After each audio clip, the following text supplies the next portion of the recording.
দিল্লির দিকে নজর রাখতে হচ্ছে। দিল্লির বহুতলে বিধ্বংসী আগুন, 3 শিশু সহ কমপক্ষে 9 জনের মৃত্যুর খবর পাওয়া যাচ্ছে। মৈত্রেয়ী রয়েছে আমার সঙ্গে টেলিফোন লাইনে। মৈত্রেয়ী, কখন আগুন লাগে, কিভাবে আগুন লাগলো, কি জানতে পারছো এখনো পর্যন্ত?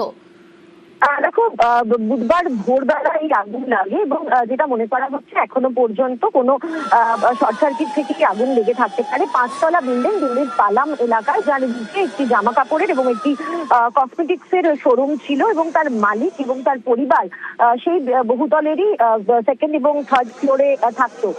সেখানেই হঠাৎ করে আগুন লেগে যায় এবং সেই আগুন থেকে বাঁচতে স্থানীয় যারা সেই বাড়ির যারা সদস্যরা রয়েছে তাদের মধ্যে তারা কেউ পালিয়ে এবং ঝাঁপ দিয়ে বাঁচার চেষ্টা করে এবং তার মধ্যে 3 জন আহত হয়েছে এবং যেটা জানা যাচ্ছে যে 9 জনের মোট মৃত্যু হয়েছে এই বিধ্বংসী আগুনে। তার মধ্যে 3 জন শিশুও রয়েছে। এই অগ্নিকাণ্ডের পেছনে কি কারণ রয়েছে সেই কারণ খতিয়ে দেখার জন্য ইতিমধ্যেই দিল্লি পুলিশের তরফ থেকে তদন্ত শুরু করা হয়েছে। তবে দমকলের প্রাথমিক অনুমান শর্ট সার্কিট থেকেই এই অগ্নিকাণ্ডের ঘটনা ঘটেছে। যারা আহত হয়েছেন, অগ্নিদগ্ধ হয়েছেন, হাসপাতালে তারা ভর্তি রয়েছেন, তাদের শারীরিক অবস্থা কেমন রয়েছে, কি খবর পাচ্ছ হাসপাতাল সূত্রে জানার চেষ্টা করো। তবে মৈত্রী, সঙ্গে থাকো, ছবিটা দেখাই একটু দর্শকদের। দিল্লিতে ভয়াবহ আগুন, বহুতলে 3 শিশু সহ কমপক্ষে 9 জনের মৃত্যু। বুধবার ভোরে পালাম মেট্রো স্টেশনের কাছে একটি বহুতলে আগুন লাগে। বহুতলে আটকে পড়া বেশ কয়েকজনকে উদ্ধার করা হয়। প্রায় 3 ঘন্টা পর দমকলের 30টি ইঞ্জিনের চেষ্টায় আগুন নিয়ন্ত্রণে আসে। আমি আবারও কথা বলবো। মৈত্রী রয়েছে আমার সঙ্গে। মৈত্রী, আহতরা কেমন রয়েছে?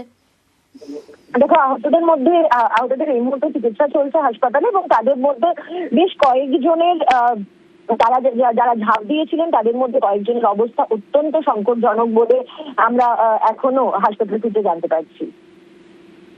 বেশ, যে ছবি দেখাচ্ছি দিল্লির বহুতলে বিধ্বংসী আগুন, 3 শিশু সহ কমপক্ষে 9 জনের মৃত্যু। বুধবার ভোরেই পালাম মেট্রো স্টেশনের কাছে বহুতলে আগুন লাগে, আর এই বহুতলেই আটকে পড়েন বেশ কয়েকজন। তাদেরকে উদ্ধার করা হয়। প্রায় 3 ঘন্টা পর দমকলের 30টি ইঞ্জিন আগুন নিয়ন্ত্রণে আনে। 3 শিশু সহ 9 জনের মৃত্যু। হাসপাতালে ভর্তি রয়েছেন 10 জন, তাদের মধ্যে বেশ কয়েকজনের অবস্থা আশঙ্কাজনক। তবে কি কারণে আগুন লাগার কারণ কিন্তু এখনো পর্যন্ত স্পষ্ট নয়। ঘটনাস্থলে দমকলের 30টি ইঞ্জিন পৌঁছায়, আগুন নিয়ন্ত্রণে আনে। প্রায় 3 ঘন্টা পর আগুন নিয়ন্ত্রণে আসে। আজ ভোরেই পালাম মেট্রো স্টেশন, দিল্লি সেই মেট্রো স্টেশনের কাছেই আগুন লাগে একটি বহুতলে, আর এই বহুতলেই আটকে পড়েন বেশ কয়েকজন। 3 শিশু সহ কমপক্ষে 9 জনের মৃত্যু হয়েছে। এখনো পর্যন্ত 10 জন হাসপাতালে চিকিৎসাধীন, তাদের মধ্যে বেশ কয়েকজনের অবস্থা আশঙ্কাজনক। আচমকাই আজ ভোরে আগুন লেগে যায়, দাউ দাউ করে জ্বলতে থাকে বহুতল। দিল্লি পালাম স্টেশন মেট্রো স্টেশনের কাছেই এই বহুতলে আগুন লাগে আজ ভোরে। 3 শিশু সহ কমপক্ষে 9 জনের মৃত্যু।